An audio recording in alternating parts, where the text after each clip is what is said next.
চট্টগ্রামে র্যাবের ভয়ে মাদক বিক্রির নগদ 1,17,00,000 টাকা জানালা দিয়ে ফেলে দিল রোহিঙ্গা দম্পতি, 5,000 ইয়াবাসহ আটক। নিষেধাজ্ঞা কাটিয়ে 1 বছর পর মিরপুর স্টেডিয়ামে বিশ্বসেরা ওয়ানডে অলরাউন্ডার সাকিব আল হাসান কাল থেকে অংশ নেবেন ফিটনেস টেস্টে।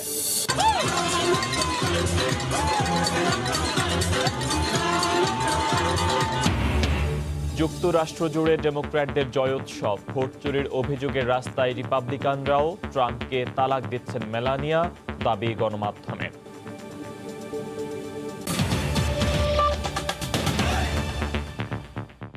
সময় সংবাদের সঙ্গে আছি ফয়সাল মোর্শেদ। ভেজাল ও নিম্নমানের ওষুধের বিক্রি এবং মজুদের অভিযোগে রাজধানীর কলেজ গেট এলাকায় অভিযান পরিচালনা করছেন ঔষধ প্রশাসন অধিদপ্তরের মহাপরিচালক। সেখানে আছেন সহকর্মী রাশেদ লিমন। সরাসরি যুক্ত হচ্ছি লিমনের সঙ্গে। লিমন, ফয়সাল, এই যে সরদি হাসপাতালের ঠিক উল্টো পাশটায় অর্থাৎ কলেজ গেট এলাকায় যে একদম টানা বেশ ফার্মেসিগুলো রয়েছে, সেই ফার্মেসিগুলোতেই মূলত আজকে ওষুধ প্রশাসন অধিদপ্তর তাদের যে নিয়মিত অভিযান, সেই অভিযানের অংশ হিসেবে এখানে এসেছে। আজকে কিন্তু আসলে বিশেষ গুরুত্ব দেওয়া হচ্ছে, কারণ ওষুধ প্রশাসনের মহাপরিচালক তিনি নিজেই আসলে এই অভিযান পরিচালনা করছেন এবং এই অভিযান করতে এসে বা অভিযানে এসে যে বিষয়গুলো আমাদের সামনে এসেছে বা আমরা যেগুলো দেখলাম, যে বেশ কিছু অনুমোদনহীন ওষুধ, অর্থাৎ যে ওষুধগুলো আসলে বাংলাদেশে প্রবেশের একদমই অনুমতিই নেই, সেই ওষুধগুলো কিন্তু আসলে এখানে মিলেছে এবং বেশ বড় অংশে, অর্থাৎ প্রায় অনেকগুলো দোকানেই আমরা দেখেছি এ ধরনের ওষুধ তারা বিক্রি করছে। পাশাপাশি আমি যদি বলি যে বেশ কিছু ফুড সাপ্লিমেন্ট বা বেশ কিছু মাল্টিভিটামিন এবং এমন কিছু ওষুধ রয়েছে যেগুলো আসলে এই ফার্মেসিগুলো থাকার কথা না বা থাকার অনুমোদন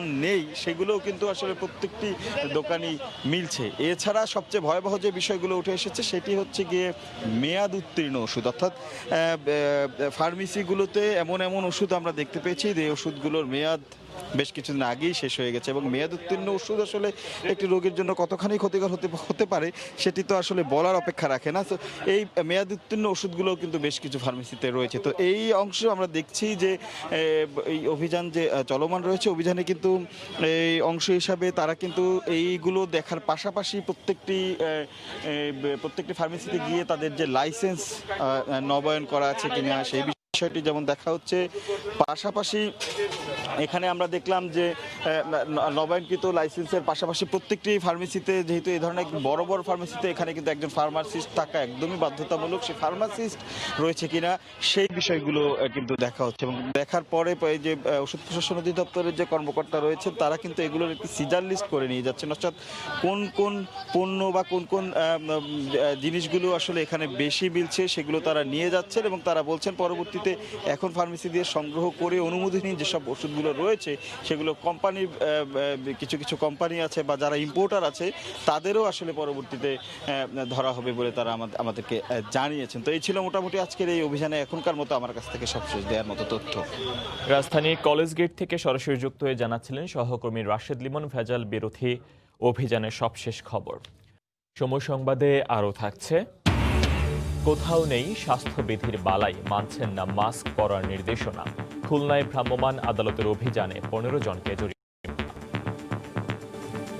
চট্টগ্রামে মাদক বিক্রির নগদ 1,17,00,000 টাকা এবং 5,000 পিস ইয়াবাসহ রোহিঙ্গা দম্পতিকে আটক করা হয়েছে। র্যাব জানিয়েছে রোববার রাতে গোপন সংবাদের ভিত্তিতে নগরের চাঁদগাঁও আবাসিক এলাকার একটি বাসায় অভিযান চালানো হয়।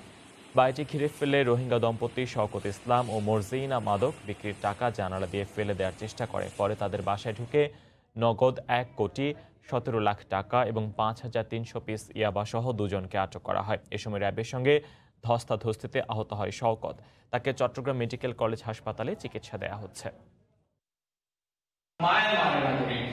এবং মায়ানমার হতে ইয়াবা ট্যাবলেট সংগ্রহ করে অবৈধভাবে বাংলাদেশে অনুপ্রবেশ করে চট্টগ্রাম সহ দেশের বিভিন্ন অঞ্চলে মাদক দ্রব্য সরবরাহ করে থাকে।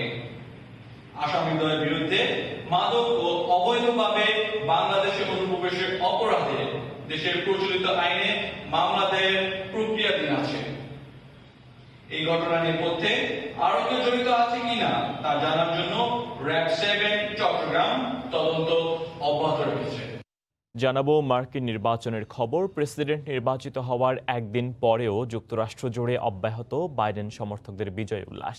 একই সঙ্গে ভোট চুরির অভিযোগে বিভিন্ন শহরে ট্রাম্প সমর্থকদের বিক্ষোভও চলছে। এদিকে মার্কিন প্রেসিডেন্ট ডোনাল্ড ট্রাম্প এখনও আনুষ্ঠানিকভাবে পরাজয় স্বীকার না করলেও এরই মধ্যে নবনির্বাচিত প্রেসিডেন্ট জো বাইডেন সরকার গঠনের পরিকল্পনা শুরু করে দিয়েছেন বলে ডেমোক্র্যাট সূত্রের বরাতে জানিয়েছে বিভিন্ন আন্তর্জাতিক গণমাধ্যম। যুক্তরাষ্ট্রের ডেলাওয়ার থেকে হাসানুজ্জামান সাকির রিপোর্ট। যুক্তরাষ্ট্রের ৪৬তম প্রেসিডেন্ট নির্বাচিত হয়ে বিজয় ভাষণ দেওয়ার পরদিন ধর্মীয় আচার পালনে রোববার এভাবেই ডেলাওয়ারের উইলমিংটনের একটি গির্জায় প্রবেশ করতে দেখা যায় জো বাইডেনকে। ডেমোক্র্যাট সূত্রের বরাতে আন্তর্জাতিক গণমাধ্যমগুলো জানিয়েছে বর্তমান প্রেসিডেন্ট ডোনাল্ড ট্রাম্প এখনও পরাজয় স্বীকার না করলেও এরই মধ্যে মন্ত্রিসভা গঠনের পরিকল্পনা শুরু করে দিয়েছেন ৭৭ বছর বয়সী বাইডেন। একই সঙ্গে করোনা মোকাবেলায় সোমবার ১২ সদস্যের টাস্কফোর্স ঘোষণাও করবেন তিনি। এছাড়াও অর্থনীতি, জলবায়ু সহ নানা ইস্যুতে তার সরকারের ভূমিকা কি হবে তা নিয়েও দলটির শীর্ষ নেতৃত্বের সঙ্গে আলোচনা চলছে বলেও জানানো হয়। জো বাইডেনের নীতি, উনি বলেছেন নির্বাচনের আগেও যে তার সমস্ত নীতি অভিবাসীদের সপক্ষে যাবে এবং অভিবাসীরা যাতে নিরাপদে নির্বিঘ্নে এই দেশে বাস করতে পারে। অন্যদিকে নির্বাচনের ফলাফল ঘোষণার একদিন পর নীরবতা ভেঙে একের পর এক টুইট করছেন মার্কিন প্রেসিডেন্ট ডোনাল্ড ট্রাম্প। আবারও পুরো নির্বাচন পদ্ধতি নিয়ে প্রশ্ন তুলে বলেন মার্কিন ইতিহাসে সবচেয়ে বেশি জালিয়াতি হয়েছে এবারের ভোটে। একই সঙ্গে ডাকযোগে ভোটের গ্রহণযোগ্যতা নিয়ে আবারও প্রশ্ন তুলেন ট্রাম্প। রিপাবলিকান দলে যারা কাজ করছে, নেতৃবৃন্দ, সেনেটর, কংগ্রেসম্যান, কংগ্রেসওয়ামেন এবং কি মেলানিয়া ট্রাম্প বর্তমান ফার্স্ট লেডি এবং ডোনাল্ড ট্রাম্পের জামাতা যারা কুশনার, ওরা সবাই চাইছে যে ডোনাল্ড ট্রাম্প এই মুহূর্তে পরাজয় স্বীকার করুক। তবে নির্বাচনে হারার পর টানা দ্বিতীয় দিনের মতো রোববারও গলফ খেলে সময় কাটাতে দেখা গেছে তাকে। এদিকে রোববারও ওয়াশিংটন ডিসি সহ যুক্তরাষ্ট্রের বিভিন্ন শহরে বিজয়োল্লাসে মেতেছেন বাইডেন সমর্থকরা। নেচে গিয়ে আনন্দ প্রকাশ করতে দেখা যায় তাদের। একই দিন নির্বাচনে ভোট চুরির বিরুদ্ধে বিক্ষোভ অব্যাহত রেখেছেন ট্রাম্প সমর্থকরা। হাসানুজ্জামান সাকি, সময় সংবাদ, উইলমিংটন, ডেলাওয়ার। এদিকে হোয়াইট হাউস হারানোর পর এবার স্ত্রী মেলানিয়া ট্রাম্পকেও হারাচ্ছেন ডোনাল্ড ট্রাম্প। প্রেসিডেন্টের মেয়াদ শেষ হলেই ১৫ বছরের সম্পর্কের ইতি টানবেন মেলানিয়া। স্বামীর সম্পত্তিতে ছেলে ব্যারন ট্রাম্প আর নিজের ভাগ নিশ্চিত করতে চুক্তির কথাও ভাবছেন স্লোভেনিয়ার সাবেক এই মডেল। ক্যালিফোর্নিয়া থেকে লস্কর আল মামুনের রিপোর্ট। ছিল ক্ষমতা, প্রভাব, প্রতিপত্তি, ছিল সাজানো সংসার। ঠিক যখন ক্ষমতা হারা হলেন সেই সঙ্গে ভাঙতে চলেছে ঘরও। সব দিক দিয়ে যেন তাসের ঘরের মতো ভেঙে পড়েছে ডোনাল্ড ট্রাম্পের সব আশা ভরসা। স্ত্রী মেলানিয়াও তাকে ছেড়ে চলে যাচ্ছেন, দিচ্ছেন তালাক। ব্রিটিশ সংবাদ মাধ্যম ডেইলি মেইলে প্রকাশিত এক প্রতিবেদনে বলা হয়, জানুয়ারিতে হোয়াইট হাউস ছাড়ার পরেই ৭৪ বছর বয়সী স্বামীকে ডিভোর্স দেবেন মেলানিয়া। ট্রাম্পের এক সাবেক ব্যক্তিগত সহকারী জানান, প্রেসিডেন্ট থাকা অবস্থায় ডিভোর্স দিলে ট্রাম্প ক্ষমতার অপব্যবহার করে ক্ষতি করতে পারেন। এমন আশঙ্কায় মেয়াদ শেষেই ১৫ বছরের সম্পর্কের ইতি টানবেন মেলানিয়া। পাশাপাশি ছেলে ব্যারন ও তিনি যেন স্বামীর সম্পত্তির ভাগ পান, সেজন্য একটি চুক্তি করারও কথা চিন্তা করছেন। একই রকমের দাবি করেছেন মেলানিয়া ট্রাম্পের এক সাবেক পরামর্শদাতাও। তিনি বলেন, দুজনের বিচ্ছেদ এখন সময়ের অপেক্ষা মাত্র। জো বাইডেনের কাছে পরাজিত হয়ে একে একে ট্রাম্পকে ছেড়ে যাচ্ছেন তার কাছের কর্মকর্তারা। মন্ত্রীরাও চলে যাচ্ছেন দূরে। রিপাবলিকানদের মধ্যেও চলছে বিবাদ। লস্কর আল মামুন, সময় সংবাদ, ক্যালিফোর্নিয়া, যুক্তরাষ্ট্র।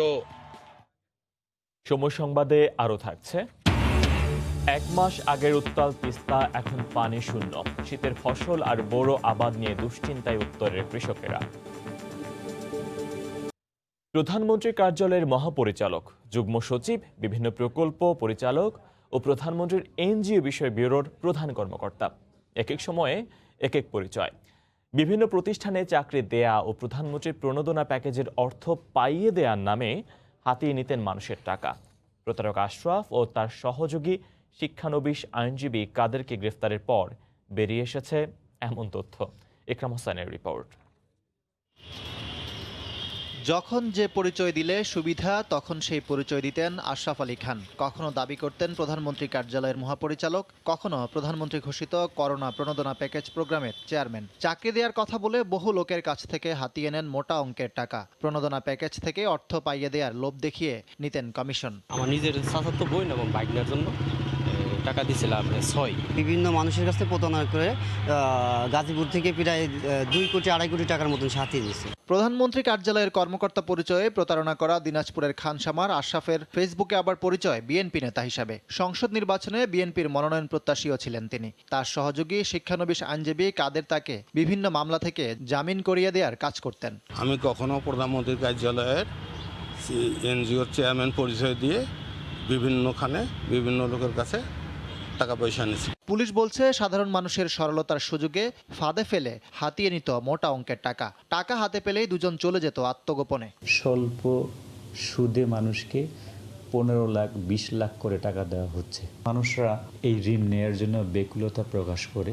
কিছু অর্ধশিক্ষিত মানুষ বা সরল মনা মানুষ এই সমস্ত মিষ্টি কথায় বিশ্বাস করে তাদেরকে অ্যাডভান্স 2 লক্ষ 1.5 লক্ষ টাকা দিয়ে দেন, অথবা নিয়োগের জন্য চাকরি পাওয়ার জন্য ওই লক্ষাধিক করে টাকা পরিশোধ করে থাকেন। আশরাফের ভুয়া পরিচয় ধরতে পেরে গত বছর টাঙ্গাইলে ভ্রাম্যমাণ আদালত তাকে 1 বছরের কারাদণ্ড দেন। জামিনে বেরিয়ে আবারও প্রতারণা শুরু করেন আশরাফ। ইকরাম হোসাইন, সময় সংবাদ, ঢাকা। করোনার সংক্রমণ রোধে খুলনায় মাস্কের ব্যবহার বাধ্যতামূলক করতে অভিযান চালাচ্ছে জেলা প্রশাসনের ভ্রাম্যমাণ আদালত। এই মুহূর্তে সার্কিট হাউস এলাকায় আছেন সহকর্মী তারিকুল ইসলাম। সরাসরি চলে যাচ্ছে তার কাছে। তারিকুল। ফয়সাল, করোনা ভাইরাস সংক্রমণ প্রতিরোধে মাস্ক ব্যবহারের উপর বাধ্যবাধকতা আরোপ করেছে খুলনা জেলা প্রশাসন এবং প্রশাসনের পক্ষ থেকে বলা হয়েছে মাস্ক ব্যবহার না করলে জেল জরিমানা এবং আর্থিক দণ্ড দেওয়া হবে এবং সে লক্ষ্যেই কিন্তু আজ সকাল থেকে এই কার্যক্রম শুরু হয়েছে এবং আমরা সকাল থেকে যেটি দেখেছি যে খুলনার সার্কিট হাউস মোড় এলাকা থেকে এই কার্যক্রম শুরু হয় এবং যারা মাস্ক ব্যবহার করছে না, যারা মাস্ক ব্যবহার না করে ঘুরে বেড়াচ্ছে তাদেরকে বিভিন্ন মেয়াদে জরিমানা জেল প্রদান করা হয়েছে এবং অনেককে জরিমানা করা হয়েছে। তো আমি রয়েছে এই মুহূর্তে খুলনার ডাকবাংলা মোড় এলাকায়। এর আগে আরও কয়েকটি পয়েন্টে কিন্তু এ ধরনের অভিযান পরিচালিত হচ্ছে। প্রশাসন এই ব্যাপারে 0 টলারেন্স নীতি অবলম্বন করেছে এবং আমাদেরকে যেটি জানিয়েছেন এখানকার যিনি দায়িত্বে আছেন নির্বাহী ম্যাজিস্ট্রেট, তিনি বলছেন যে এই অভিযান অব্যাহত থাকবে। করোনা ভাইরাসের যে দ্বিতীয় ধাক্কা সারা বিশ্বে শুরু হয়েছে এবং এই ভাইরাসের ধাক্কায় কিন্তু বিভিন্ন দেশে আক্রান্তের সংখ্যা যেমন বাড়ছে তেমনি মৃতের সংখ্যাও বাড়ছে। খুলনাতেও ধীরে ধীরে আক্রান্তের সংখ্যা বাড়ছে এবং যেহেতু শীতপ্রবণ যে সময়ে এলাকাগুলোতে এই আক্রমণের সংখ্যা বেশি, যেহেতু বাংলাদেশের শীত মৌসুম শুরু হয়েছে আর সে কারণে কিন্তু এই আক্রান্তের সংখ্যা ধীরে ধীরে বাড়বে বলে তারা মনে করছেন এবং এই দ্বিতীয় ধাক্কা মোকাবেলায় যে ধরনের পদক্ষেপ নেওয়া প্রয়োজন তার মধ্যে প্রথমত মাস্ক ব্যবহারটার উপর তারা বাধ্যবাধকতা আরোপ করেছেন এবং গতকাল আইনশৃঙ্খলা কমিটির জেলা প্রশাসনের নেতৃত্বে যে সভা অনুষ্ঠিত হয়েছে সেখানে আইনশৃঙ্খলা বাহিনীর সকল সদস্য উপস্থিত ছিলেন এবং সেখানে যেই সিদ্ধান্ত গ্রহণ করা হয়। সকালে আমরা দেখেছি যে নগরীর 4টি পয়েন্টে বিশেষ করে শিববাড়ি মোড়, খালিশপুর, দৌলতপুর এবং খুলনা থানা এলাকায় এই অভিযান পরিচালিত হচ্ছে এবং খুলনার যে গুরুত্বপূর্ণ পয়েন্টগুলো রয়েছে বিশেষ করে কোর্ট রোড এলাকা, সার্কিট হাউস মোড় এলাকা, ডাকবাংলা মোড় এলাকা, বড়বাজার এলাকা, এইসব জনবহুল যে এলাকাগুলো, ব্যবসায়িক এলাকাগুলো, সেসব এলাকাগুলোতে কিন্তু মানুষ অবাধে চলাফেরা করছে কোনো রকম স্বাস্থ্যবিধি না মেনে এবং মাস্ক ব্যবহার না করে চলাফেরা করছে আর যে কারণেই এই নীতি অবলম্বন করেছে প্রশাসন। আপনারা দেখতে পাচ্ছেন যে যাদেরকে আটক করা হয়েছে পুলিশের হেফাজতে দেওয়া হয়েছে এবং তাদেরকে বিভিন্ন মেয়াদে তাদেরকে জরিমানা করা হচ্ছে। জরিমানার যে কাগজ হাতে ধরিয়ে দেওয়া হচ্ছে এবং সে তার জরিমানা আদায় করে অনেককে ছেড়ে দেওয়া হচ্ছে।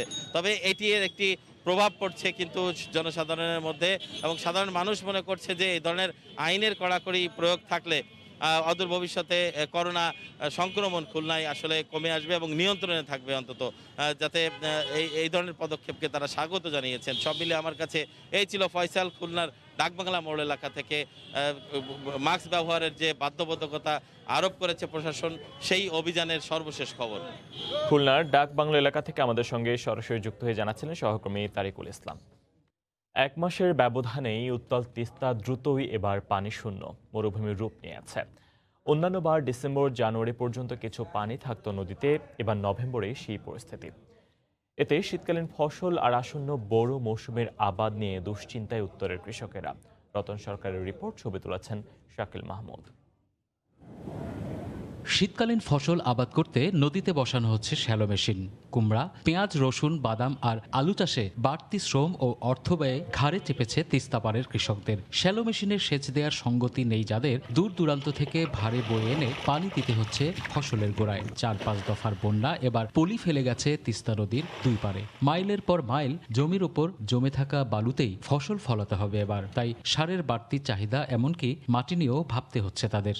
এখন পানি নেই, এখন আবাদ করা যাচ্ছে না। এখন ভারে ভারে পানি আনি ওই আবাদ করা আসল। আষাঢ়, শান, ভাদ্র মাস, আশ্বিন মাসে আমার পানিতে মানে এমন অবস্থা, আমরা ঘর থেকে বেড়াইতে পারি না। রাস্তাঘাট বিলীন সব হয়ে গেছে। যে মাটি পচে সবগুলো বালু হয়েছে, কোনো বালুর মধ্যে কি আবাদটা হবে? যতক্ষণ পর্যন্ত এই বালু চরে পাইপ বোর্ডিং করে নাই বা মেশিন বসানো নাই, ততক্ষণ পর্যন্ত আবাদ হবে না। আমন উঠলেই সেচ নির্ভর বোরো মৌসুমের ধানের আবাদ শুরু হবে এই অঞ্চলে। কিন্তু আগে ভাগে নদী শুকিয়ে যাওয়ায় কিছুটা সংশয় প্রকাশ করছেন নদী ও কৃষক আন্দোলনের নেতা। খাদ্য উৎপাদনের ধারাবাহিকতাকে ঠিক রাখতে হয়, তাহলে একদিকে আমাদের তিস্তা চুক্তি যেমন খুবই জরুরি, পাশাপাশি এই কৃষকদের পাশে সরকারকে প্রণোদনা দেওয়া অত্যন্ত জরুরি কর্তব্য বলে আমি মনে করছি। তিস্তা সেচ প্রকল্প থেকে এবার 60,000 হেক্টর জমিতে সেচ দেওয়ার কথা। ডিসেম্বর নাগাদ তিস্তা ব্যারেজের গেট বন্ধ করে সেচ ক্যানেলে পানি নেয়ার পরিকল্পনা করছে পানি উন্নয়ন বোর্ড। রোটেশন পদ্ধতিতে যে পানিটা দেয় তাতে আমরা 54,000 হেক্টর জমিতে গত বছর দিচ্ছি, এবার টার্গেট 60,000 হেক্টর। আশা করতেছি আমরা অ্যাচিভ করতে পারবো। করোনাকালের মহাসংকটে উদ্বৃত্ত খাদ্য উৎপাদনে ভূমিকা পালন করছে এই অঞ্চলের কৃষি। খরা মৌসুমে সেচ ব্যবস্থাপনার এই সংকট ভাবনায় ফেলেছে কৃষকদের। রতন সরকার, সময় সংবাদ, রংপুর।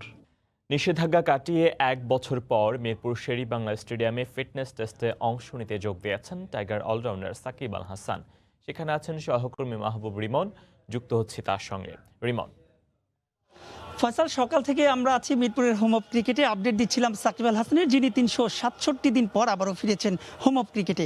যদি সবশেষ দুটো আপডেট আগের যখন আমরা আপডেট দিচ্ছিলাম, নতুন দুটো আপডেট আরও আমাদের হাতে এসেছে। প্রথম তথ্য হচ্ছে সাকিব আল হাসানের, যার কিনা আজকে তার ফিটনেস টেস্ট দেওয়ার কথা, তিনি আজ দিচ্ছেন না, তিনি দিচ্ছেন বুধবার। এবং যেই 5 জন, যে বঙ্গবন্ধু টি-20 টুর্নামেন্টের জন্য যে 5 জন আইকন ক্রিকেটারকে ঠিক করা হয়েছে, সেই আইকন ক্রিকেটার অর্থাৎ এ গ্রেডের ক্রিকেটারের 5 জনের একজন সাকিব আল হাসান। আর যদি সাকিবের অনুশীলনের কথা বলি, এর আগে যদিও সাকিবের 10টার সময় বিপ টেস্ট দেওয়ার কথা ছিল, কিন্তু সাকিব আল হাসান তারও অনেক আগে, অর্থাৎ 9টারও আগে কিন্তু সাকিব আল হাসান এই মিরপুরে চলে আসেন। প্রথমে তিনি পুরো মিরপুর স্টেডিয়াম ঘুরে দেখেছেন, তিনি ইনডোরে গিয়েছিলেন। এরপরে তিনি জিমে যান এবং সেখানে প্রায় 15 থেকে 20 মিনিট তিনি জিম করেছেন। এবং জিম শেষে তিনি কিন্তু আবারও মিরপুরে এসেছেন। আমরা দেখেছিলাম তার সতীর্থ মুস্তাফিজকে, এবং মুস্তাফিজের সঙ্গে বেশ কিছুটা সময় কিন্তু সাকিব আল হাসান আলোচনা করেছেন। আপনি জানেন যে গেল বছর যখন 29 তারিখ সাকিব আল হাসান সব ধরনের ক্রিকেট থেকে নিষিদ্ধ হয়েছিলেন, এরপর কিন্তু গেল 1 বছরেরও বেশি সময় সাকিব আল হাসান কিন্তু এই মিরপুরে আসেননি। এরপরে তিনি যখন গেল 5 তারিখ বাংলাদেশে আসলেন, 6 তারিখ অর্থাৎ শুক্রবার তিনি কোভিড পরীক্ষা করালেন, এবং কোভিডের নেগেটিভ হওয়ার পরেই কিন্তু তিনি আজ কিন্তু তার বিপ টেস্ট দেওয়ার কথা ছিল। কিন্তু যদিও তিনি আজ বিপ টেস্ট দেননি, যেটা বলছিলাম যে তিনি বুধবার বিপ টেস্ট দিবেন। এর বাইরে যদি ক্রিকেটারদের বিপ টেস্টের কথা বলি, আজ এখন পর্যন্ত আমরা যদিও জানতে পেরেছি 70 জন ক্রিকেটার মোট বিপ টেস্ট দেবেন, এবং এই 70 জন ক্রিকেটার 4টি স্লটে বিপ টেস্ট দেবেন। সকাল 10টার সময় বিপ টেস্ট দেওয়া শুরু হয়েছে, যা চলবে দুপুর 2টা পর্যন্ত। এর বাইরেও আপনি জানেন যে এর বাইরেও কালকেও কিন্তু 33 জন ক্রিকেটার বিপ টেস্ট দেবেন, এবং বুধবার কিন্তু আরও বেশ কয়েকজন, ইয়াসির আরাফাত, মিশু, আলামিন সহ বেশ কয়েকজন ক্রিকেটার কিন্তু বিপ টেস্ট দেবেন। তো সাকিব আল হাসান কিন্তু এই মুহূর্তে আসলে মিরপুর নেই, তিনি কিছুক্ষণ আগে মিরপুর থেকে চলে গেছেন। তো ক্রিকেটারদের বিপ টেস্ট চলছে, যদিও ক্রিকেটারদের বিপ টেস্ট মিরপুরের ইনডোর স্টেডিয়ামে হচ্ছে, যে কারণে কিন্তু আমাদের আসলে সেখানে ছবি দেখানো দর্শকদের সম্ভব হচ্ছে না। তো ফয়সাল, এই ছিল আমার কাছে মিরপুর থেকে সাকিব আল হাসান এবং বাংলাদেশের বিপ টেস্টের সবশেষ খবর। মিরপুর থেকে জানাচ্ছিলেন সহকর্মী মাহবুব রিমন। এ পর্যায়ে শীর্ষ সংবাদ জানিয়ে দিচ্ছি আরেকবার। নিষেধাজ্ঞা কাটিয়ে 1 বছর পর মিরপুর স্টেডিয়ামে বিশ্বসেরা ওয়ানডে অলরাউন্ডার সাকিব আল হাসান অংশ নেবেন ফিটনেস টেস্টে।